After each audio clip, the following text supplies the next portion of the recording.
సరే, అర్జునుడు అంటే సామాన్యుడు కాడు.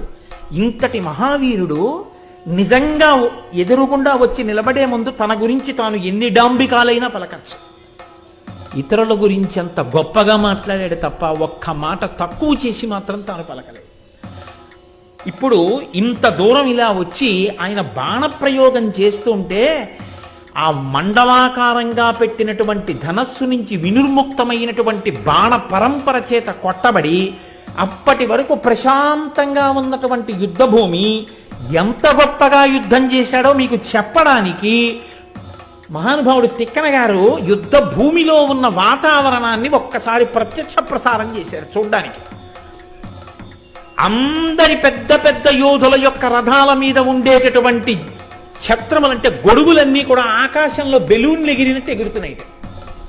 వాటి పక్కన ధ్వజాలు అంటే జెండాలన్నీ